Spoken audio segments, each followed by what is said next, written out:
देखिए, चुनाव से पहले से आशंकाएं लगाई जा रही थी कि जब विपक्ष इस चुनाव में अपनी हार देखेगा तो कभी झूठ तो कभी टेक्नोलॉजी के माध्यम से भय और भ्रम फैलाने का काम किया जाएगा। जब विपक्ष के बड़े नेताओं ने झूठ बोलकर प्रचार किया, भय और भ्रम फैलाने का प्रयास किया, उसके बावजूद भी उनको अपनी हार दिखती नजर आई, तो अब डीप फेक के प्रयोग पर उतर आए। आखिर कौन है ये लोग, कितने बड़े नेता हैं, किन किन राजनीतिक दलों से हैं, ये बड़ा प्रश्न खड़ा हो रहा है कि आखिरकार टेक्नोलॉजी का दुरुपयोग करके जनता को क्यों गुमराह कर रहे, क्यों भ्रम फैला रहे और वोट के लिए कितना नीचे और गिरेंगे।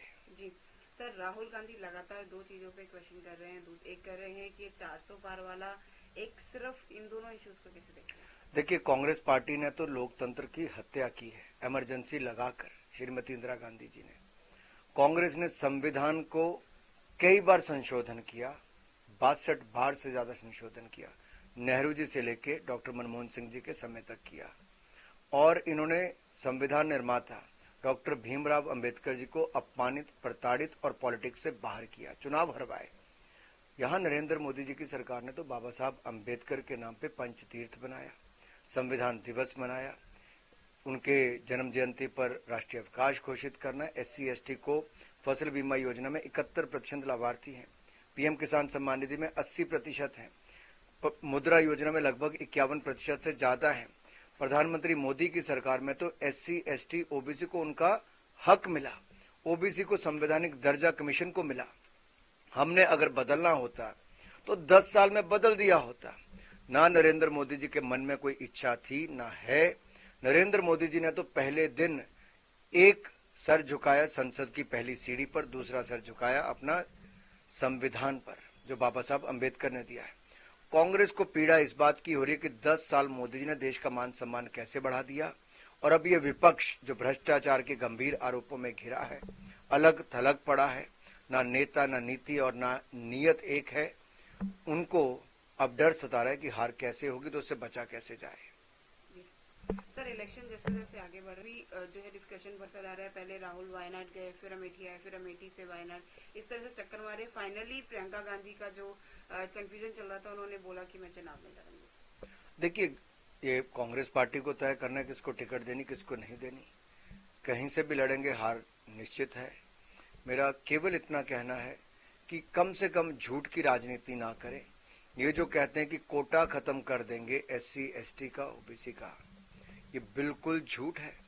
10 साल में नरेंद्र मोदी जी की सरकार ने बार बार ये और पक्का किया है कि जो कोटा था वो कोटा है और आगे भी रहेगा, और ये मोदी की गारंटी है। यहां तक कि कांग्रेस ने SC ST OBC के हक छीने जहां कांग्रेस की सरकार बनी, आंध्रा में हो, तेलंगाना में हो, कर्नाटक में हो। आप देखिए, यहाँ पे ये गैर भाजपा सरकारों ने SC ST OBC के दर्जे को छीनने का काम किया और मुसलमान को देने का काम किया। अब इस पे भी डीप फेक वीडियो बनाते हैं, जनता को गुमराह करते हैं, उनके बड़े नेताओं के नाम आते हैं कांग्रेस के, तो देश की जनता को इतने कहूंगा, सावधान हो जाइए। ये कांग्रेस है, झूठ भी खूब खुलकर बोलती है और डीप फेक में भी इनका नाम खुलकर आता है। सर, कर्नाटक PM को मंगलसूत्र के बारे में तब तक नहीं बात करनी चाहिए जब तक वो वापस देश में लाए नहीं जाते हैं। प्रियंका वाड्रा ने ऐसा कहा। देखिए, कानून व्यवस्था की जिम्मेदारी राज्य की सरकार की है, और क्यों कांग्रेस की सरकार कर्नाटक की हाथ पे हाथ धर के बैठी रही? क्या आपसी तालमेल था, क्या मजबूरियां थी, तो कांग्रेस को बताना है भाई। इसका उत्तर कांग्रेस को देना है कि आखिरकार कांग्रेस की सरकार मूक दर्शक बनकर क्यों बैठी रही, जब एक गंभीर आरोप एक राजनीतिक व्यक्ति पर वहां पर लगा तो उन्होंने क्यों कार्रवाई नहीं की, कैसे विदेश जाने दिया, क्यों कदम नहीं उठाए। इससे पता चलता है कांग्रेस केवल राजनीति करना चाहती है, उनके खिलाफ कार्रवाई नहीं। इंदौर के और मैं एक बात आपको और स्पष्ट कर दूं, भारतीय जनता पार्टी नारी शक्ति के सम्मान में नारी शक्ति वंदन बिल लाती है, 33% आरक्षण देती है, तो उनके लिए पक्का मकान, गैस का चूल्हा, शौचालय, दवाई से लेकर मुफ्त में अनाज का काम भी करती है, पानी की सुविधा भी देती है। नारी के लिए जो मोदी सरकार ने किया, शायद किसी और सरकार ने उतना किया हो।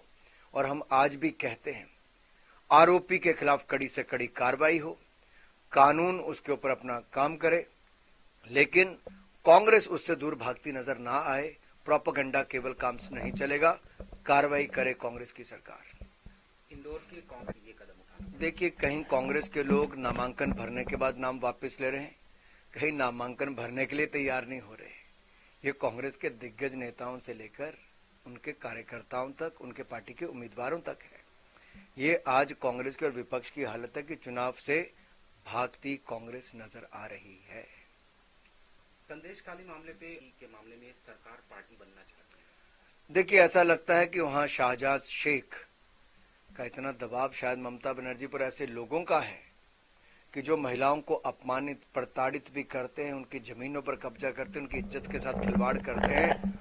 और ममता बनर्जी जी, आप महिलाओं को सुरक्षा देने की बजाय आप ऐसे अत्याचारियों को, आरोपियों को संरक्षण देने का काम करती हैं।